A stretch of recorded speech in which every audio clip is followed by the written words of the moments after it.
All right. Well, welcome to the Ecom Profit Podcast. I'm your host, Dawn Sinkula, and today we have Lauren LeMunyan with us. And Lauren has a really interesting background as kind of a dynamic leader and influential advisor, really known for your, I would say, leadership development and different skills that you've brought to the table. Kind of a remarkable career spanning over many decades, do I dare say? Yeah. And kind of a really interesting background. But Lauren, welcome to the show. Tell us a little bit about you and your amazing background that you have.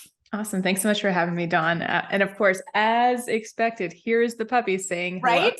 See, we were just talking about this beforehand, like dogs barking, people, doorbells, all sorts of stuff. She is a camera ham, just like her mom. Right. Just kidding.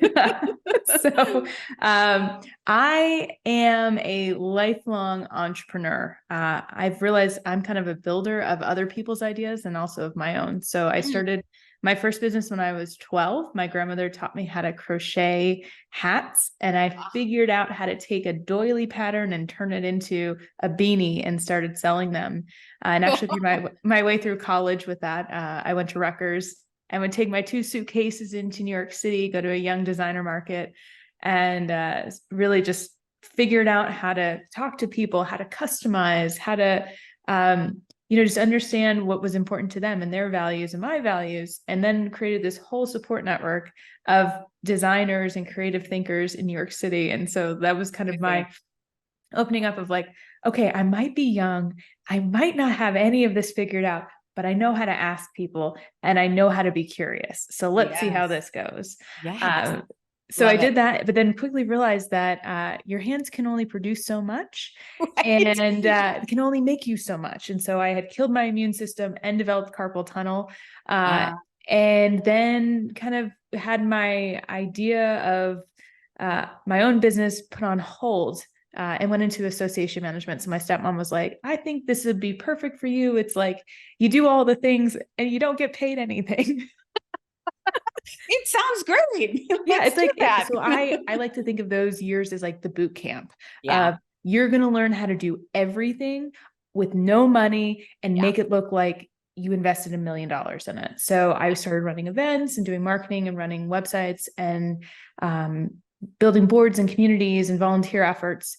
And I did that for 11 years and went through, the recession in 2008, got married, and, I was never out of work because my previous employer, I saw kind of the writing on the wall, and I just started having conversations. And so had an interview with another company, and they're like, yeah, we'll take you. Let's go. And my client was out looking for another home. And so they were the only ones that said, well, we know who she is and we'll take her.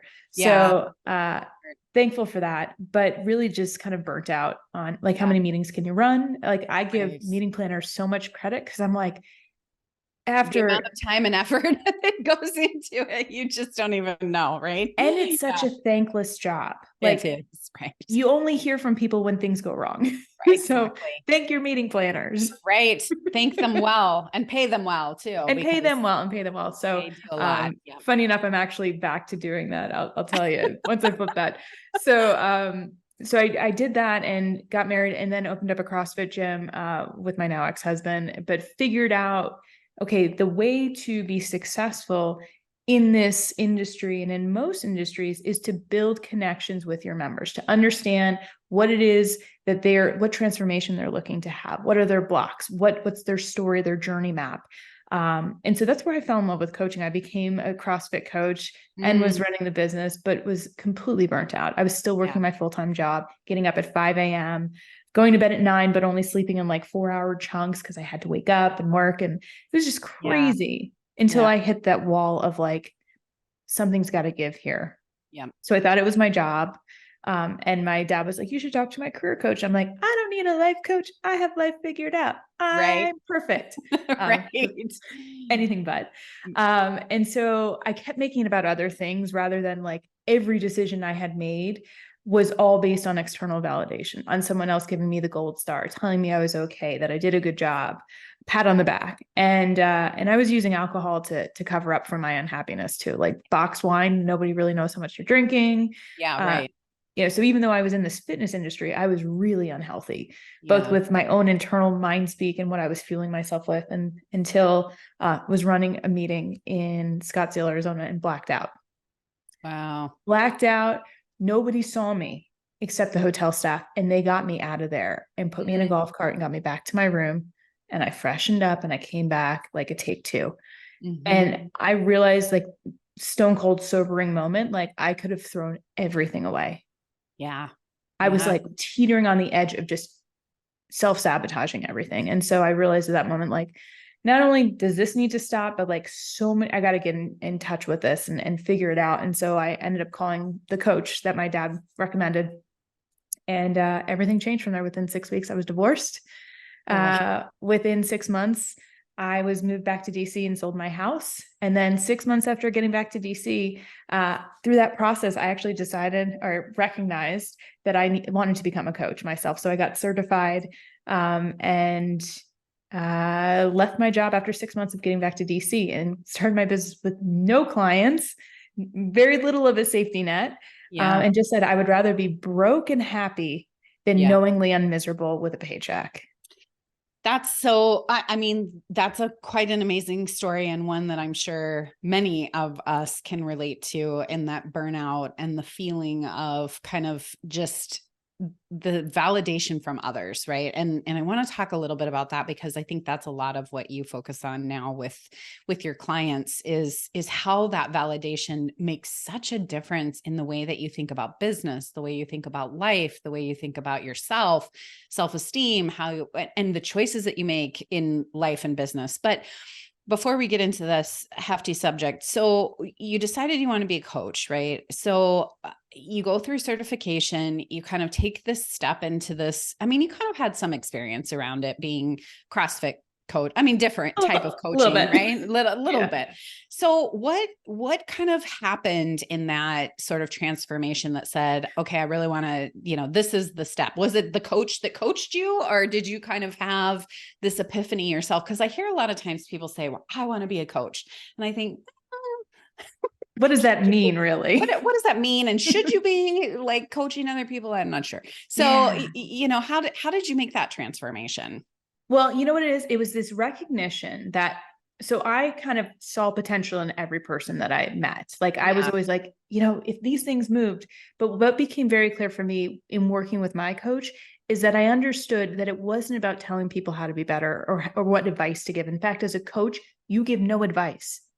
Yeah. You are there to create the space, to ask the questions, to offer reflection and observation with permission, but it really is up to the person on the other end to do the work. And this was the first time when I got coached that someone had challenged me. Like, my mind's always racing. I can convince you, convince you why I shouldn't do that. Like, no, I don't really need to do that because I'm smarter than that. And this is the big problem with people, is they're too smart for their own good. Right. Instead of just sitting with it, of like, how could your life be different?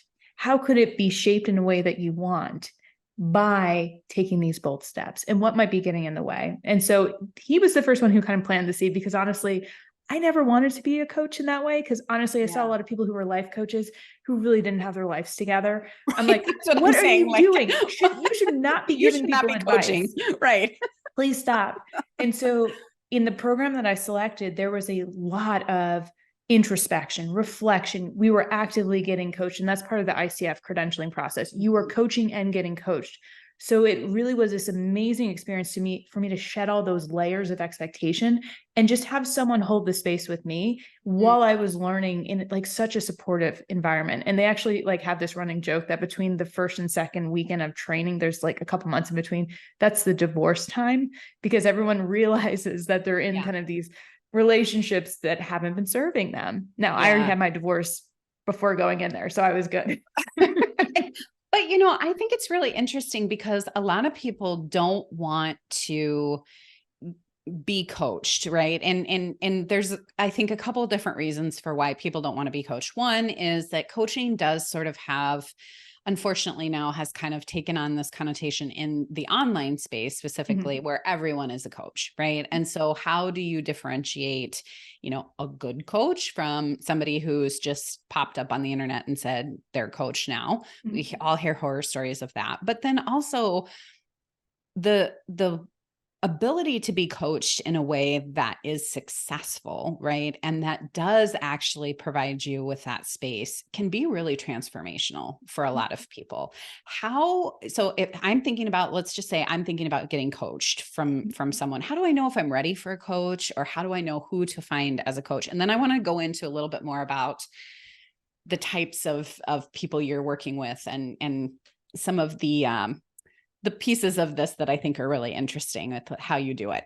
Yeah, sure. Well, so don't trust the marketing. And I know that you focus on marketing. Marketing is there to sell. It is. Right. Go based on referrals and have discovery calls. So just because someone says they're a coach, first of all, anyone can say they're a coach. Yeah. To be an ICF certified coach, you have to go through a certain amount of training. You have to pass certain exams.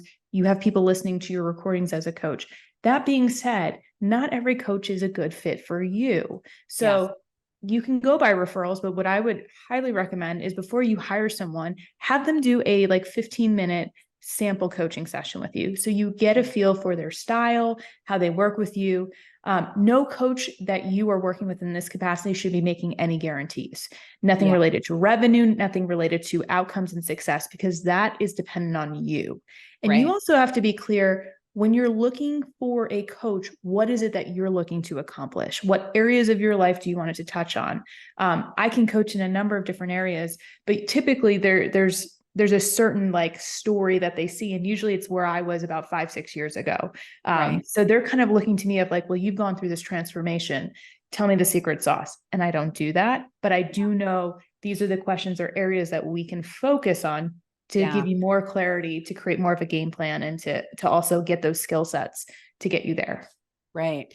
Yeah. And I think a lot of people are scared of coaching. They think of it a little bit as counseling. They think of it as a little bit of, a lot of woo-woo space, or, whatever it is, it might be in sort of your mental block space. But I think and I've had good coaches before. I've had some not so great coaches, but I've had some really good coaches that can actually do some transformational work with you. And it's pretty surprising when you do have sort of that open space for dialogue, some of the things that kind of come out.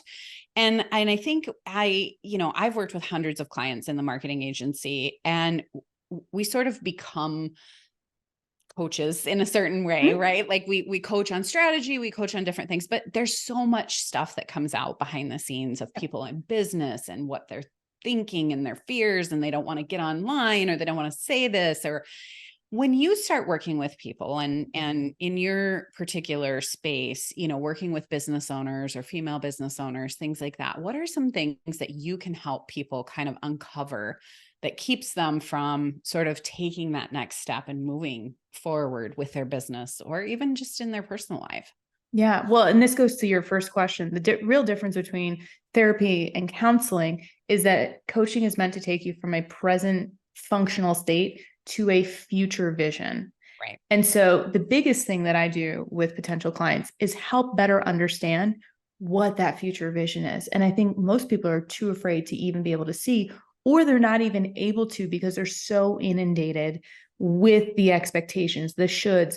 They're so busy. They're layered in the busyness. And actually, I had a session earlier this week where I said, if you prioritize everything else, you will never prioritize yourself. So whenever I hear people are so busy, they're not focused on themselves. And so that's really what I focus on with clients is how do we get your needs met first, so that you can be at your favorite self level to be of service to other people. Not even best self. Let's forget the best self. Let's be the favorite version of ourselves that we want to bring out into the world.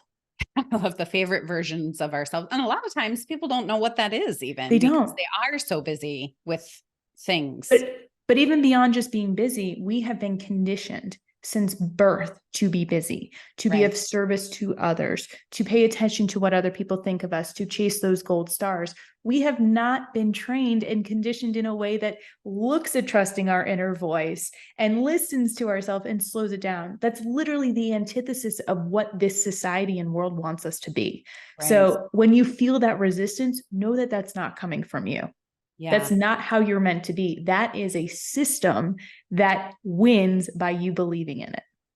Well, and I think, I'm sure you've seen this as well. And I know I have experienced it as well as seen it in business, female business owners, startup female business owners trying to be successful, business owners that have been successful, female business owners. And there's always a little bit of this imposter syndrome, if you want to call it that, or something that's telling me that I'm just not quite, I have this thing where, sometimes I'll think in my head, oh, well, I'm kind of older than everybody else. Should I really be online, or should I really be saying this, or should I? And I'm thinking to myself, why am I saying that? Of course I should be, I know more about but there's these games that you play with yourself in your head where I don't know where does that come from, and how do we get over it? It's not from you. So know that voice and how you're hearing it is not coming from you.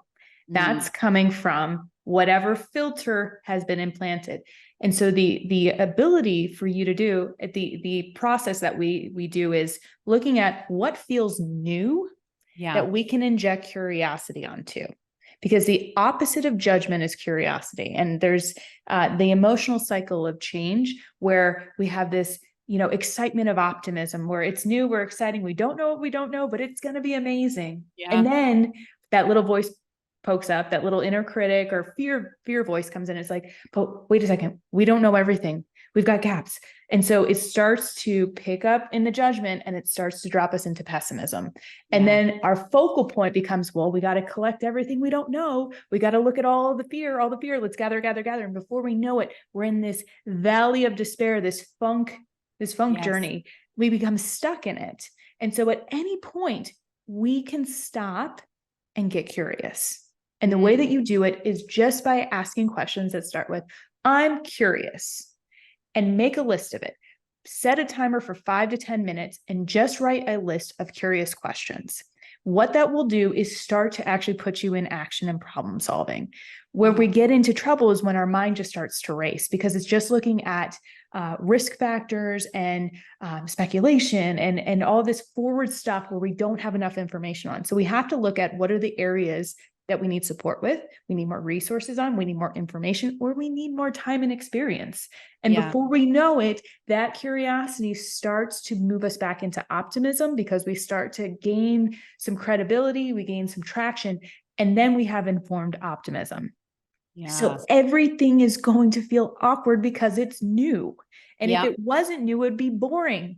And none of us would be entrepreneurs, because we would just be plugging things in and going about our merry way. So this is the stretching outside of the comfort zone. Our brain is looking for patterns. It's looking for the known stuff.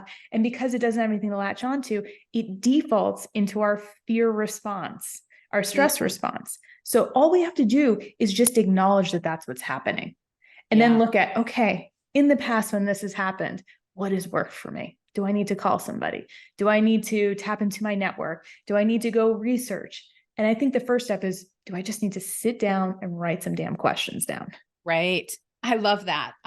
Because you're absolutely right. I think so many of us get into this funk, to use your words, or we get into this cycle of despair where how do we get out of this? What do we do? And then we start to become busy, right? And I like that term. Busy means so many things to so many people, but I always feel like, I'm not successful unless I'm super busy, or, when I'm not in chaos, something must be wrong, and over time I've learned to, kind of recognize my own patterns with that and what that means for me. But I think a lot of times in business, particularly, and I'll speak to the entrepreneur, we feel like we have to be in that state of overwhelm, which feels like fear, which feels like imposter syndrome, feels like, oh my gosh, things, if they go this way, I'm going to crash. If they go this way, I could.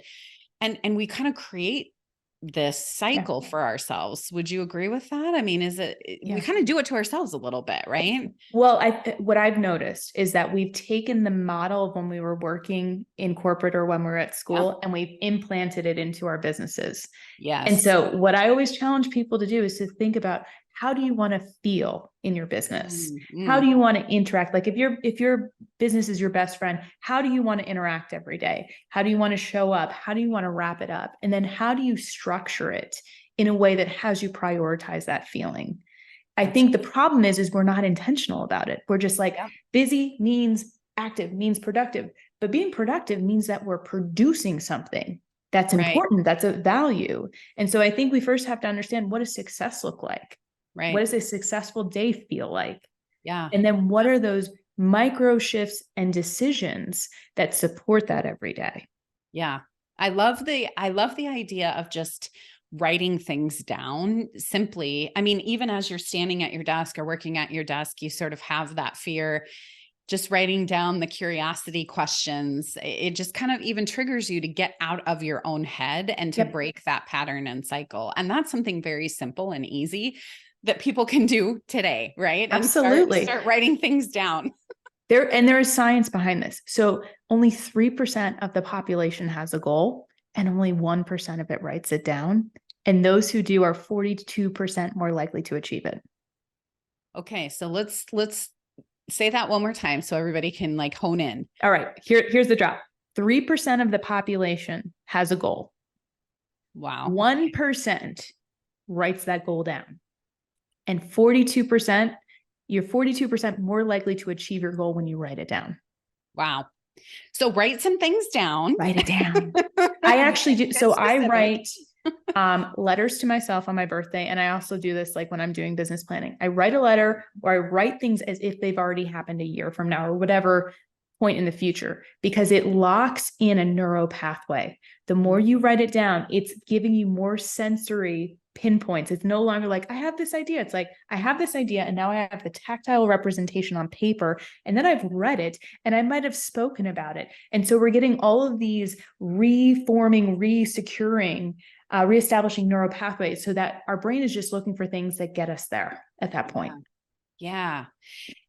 And those are easy steps that may seem silly, but they actually can move you forward pretty quickly, right? And Absolutely. and just that one simple thing can kind of break the pattern, break the cycle. It is the easiest way to coach yourself. And I think the problem is we've gotten into this habit of thinking, if it's not expensive and it's not complicated, it's not of value. Right. And in design, the simplest solution, the simplest design is the hardest to achieve. Right. Right. So if I'm thinking about, kind of where let's speak to the business owners that are listening out there that are kind of in this state of overwhelm. And you've given us some really tactical things. How do I know if I'm ready for the next level of coaching? So, I can do these things. And I think that's why journaling is so popular. Mhm. People love to journal and those types of things. But let's say, okay, I've done that, or I'm going to do that. How do I know like when it's the right time to be coached? When do I think about that? Is there a time in my business journey that I think about it? Or is it kind of open for, if you're in this state of overwhelm? How do you know when you're ready for a coach, I guess is the question. I would say more of, don't wait for something catastrophic to happen. Don't wait until you feel like you're up on the line. Because when you get there, because then it feels like very knee jerky. And then you're going to make some abrupt, emotionally based decisions where you might spend more money than you want to, or you might hire the first coach. So anytime is the right time when it feels like it's a choice, like it's what you want to create. And so if you feel like, I feel like I've tried everything on my own. I feel like I've gotten this as far as I can on my own. I wonder what getting an outside perspective would do. A coach is not there to fix things. A coach is not there to make things happen for you. It's more along the lines of, what other perspective could be broadened by either bringing in a mentor or a coach or whatever it is. I think you have to look at who you're surrounding yourself with. And so if you just have people who are yesing up, oh, that's so great, that's so wonderful, you're amazing, you're not getting challenged to grow. Right. Right. So we need to do it. So it's the counter to burnout. It's like, how do we get into this, like this expansion mode of elevating? Sure. Not even growing, but like, how do we up level and elevate our own mindset into what could be possible? Not even about like making more money or growing, but like, how do you envision yourself in your favorite space, in your ideal space? Yeah. I love that. And so now you have, through the course of your education and your experience, you've now started your own company with Spitfire behind you and the beautiful neon. Tell me a little bit about your business, what you're doing with people right now. How do you work with clients, things like that?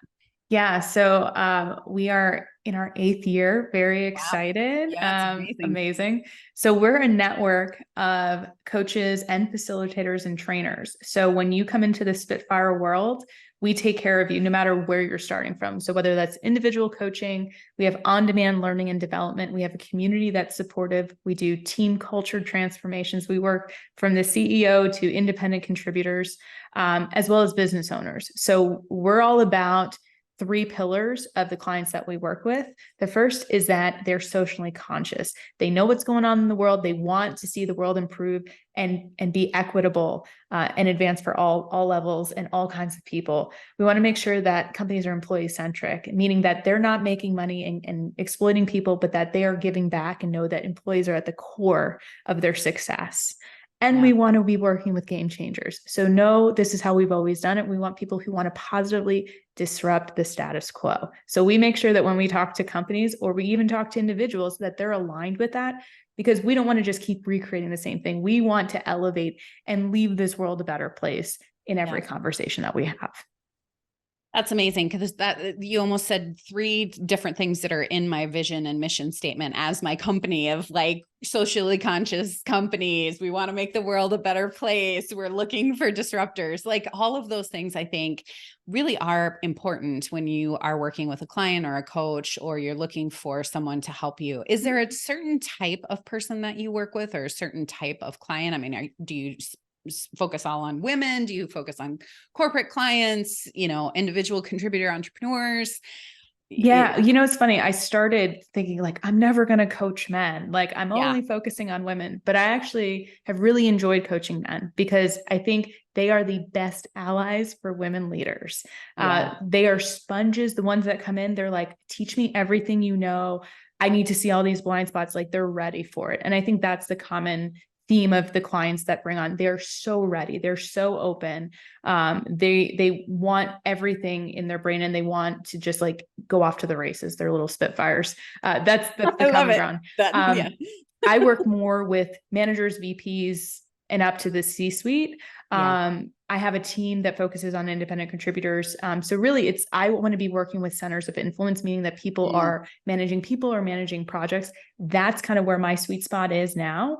Sure. But we have amazing coaches who are all ICF accredited that work with, various types of businesses. So whether they're in design, family-owned businesses, financial services, lawyers, they all have their kind of niche that comes through. So our thing is, how do we create those connections where everyone's doing their favorite thing?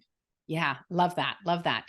Okay. So as we start to wrap up here, tell me what one piece of advice you would give, maybe your prior self into the future, and what would you maybe give to people who are where you were before? What piece of advice would you give?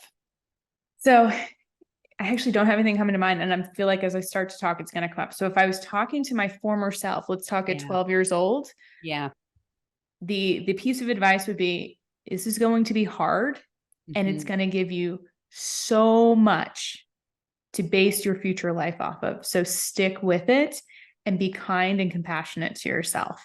And Yes. take stock on all of the hard stuff because it's going to be in a book later. Yeah. Hint, hint. Hint, hint. And just in general, I feel like we need to be so kind to ourselves. The world out there is hard. Yeah. I actually just lost a friend on Monday because of mental health and just crazy stuff. And Yeah. isolation is deadly. Yeah. I did not expect to bring this up right now, but please reach out. Like Yeah. burnout, stress is a killer, It is. and your community is there to support you. So even if you feel like you can't, you don't have anything to give, just show up. Yeah. Sometimes people just need a cup of coffee, just need you to check in Yeah. and say hi, and you can be that one to do it. And I think Yeah. as an entrepreneur, it can be really lonely. And Right. so the more that you can get yourself into communities, into networks where you find your tribe and you can Yeah. really resonate off of that energy, it's not just going to help you, but it's going to help every person you interact with. Yeah, I think that's so true. And you're absolutely right about the isolation piece. And we're coming out of some of the worst times of isolation, right, that we've ever experienced. And And we're not acknowledging it. Like it's correct, right, worse. right. It's worse. Right. Right. It's worse than any of us think. And for those of us who have children or who have people who have experienced this isolation in a way that we can't even begin to fathom, it's so hard. And I think finding that community and being kind to yourself. And I love what you said with that is that in my opinion, every step of what life gives to you is just a building block for what's to come in the future. And it's really hard to see that when you're in the middle of it, slugging through and questioning all of your life decisions. But knowing and being kind to yourself and recognizing there is a community of people out there who do want to hear your story, who do want to hear what you have to say. That's why I started the podcast. Half of the reason was because I wanted to tell my story, and I kept hearing from other people like, I'd love to hear other people's stories and I'd love to hear what other people are doing. And so when we were all in isolation in 2020, I thought, okay, what better time to start a podcast? Let's do it and see what becomes of it. And so here we are. So I love that. And I love that, having that kind of be kind mentality is at the forefront. Yeah. And it's never, one thing is not going to make or break your business. Right. It's about a collection of all the things you're doing. And so you've got to give it stock and credit. That's what's going to fuel you. That's amazing. Well, Lauren, this has been an incredible conversation, and I know our listeners are going to want to hear more from you. But until then, where can they find out about you? Where can they find you on social? All sorts of things. Tell us all that. I kept it real easy. It's Spitfire Coach. So I'm on TikTok. Actually, I changed my TikTok. I'm on Instagram and Facebook, not on the other one. We're not talking about that. You can go to LinkedIn. But if you head on to the website, spitfirecoach.com, I also have a podcast and would love to have you on too, Dawn. Yes, love it. So we have tons of resources, and we're going to be launching our on-demand learning platform coming soon. We have over 30 courses ready for people in their mindset and communication and difficult conversations. Oh my gosh. Well, we will drop that link for sure. And we will have you back. We always get people asking us more questions after we drop these and things like that. And I'd love to have you back, Lauren, and help us and ask more and find out more about how we can help ourselves a little bit. So thank you so much for being here today. This was amazing. Awesome. And thanks everybody for listening. Bye-bye.